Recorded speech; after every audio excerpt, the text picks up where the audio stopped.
Кара-Балта техникалык экономикалык колледжинде сүттү кайра иштетүү боюнча окуу өндүрүштүк борбор ачылып, салтанаттуу түрдө кызыл тасмасы кесилди. Өндүрүштүк цехти ачууга Германиянын эл аралык кызматташтык коому каражат бөлгөн. Имаратты куруп жабдуулар менен камсыздоого жалпысынан 40 миллион сомдон ашык акча жумшалган.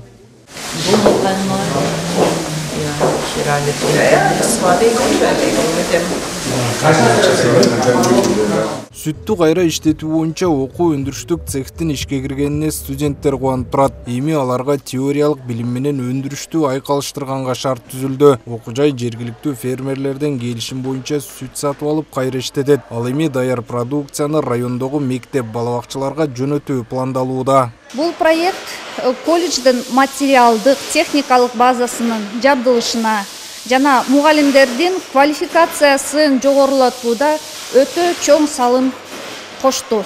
Колледж бул окуу өндүрүштүк борборунун негизинде окутуунун инновациялык формаларынын бири дуалдык окутууну ишке ашырууну пландап жатат. Борборго Туркмен уулу Тилектин ысымы берилген.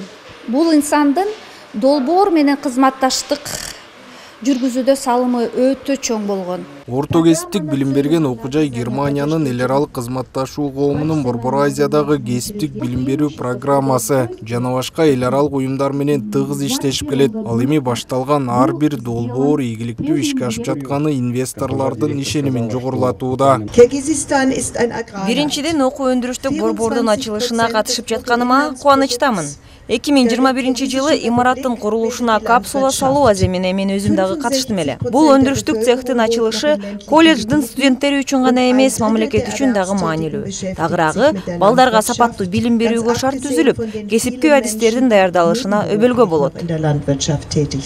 Кара-Балта Советтер Союзу учурунан бери эле өндүрүш шаары катары сыпатталып келет. Ошол себептен кесиптик билим берүүгө өзгөчө көңүл бөлүнүүдө дейт район жетекчиси. Ал эми бул сыяктуу өндүрүштүк борборлордун ачылышы кесипкөй адистерди даярдоого шарт түзөт. Студенттерибизге жакшынакай шарт түзүлдү. Алар бир эле мезгилде теорияны окубай, ошол эле учурда мына өздөрүнүн ошо практикада дагы ушул жерде өндүрүшүн ишке киргизилип атат. Кандай, значит, баягы сүттү кайра иштетип, сүттөн кандай продукцияларды алсак болот деген чоң цех өндүрүш пайда болду. Бул мен ойлоймун, ушул жерден билим алып аткан биздин мына 700-гө жакын студенттер окушат. Ошо кесипке даярлаганга жакшынакай шарт түзүлдү. Бул колледж буга чейин сыра өндүрүүчү окуу өндүрүштүк цехин жана бир катар заманбап лабораторияларын ачканга жетишкен. Алдыда дагы бир катар келишимдерди түзүү жана долбоорлорду ишке ашыруу пландалган. Бактыбеков, Эрмек Кадыров, УТРК Чүй.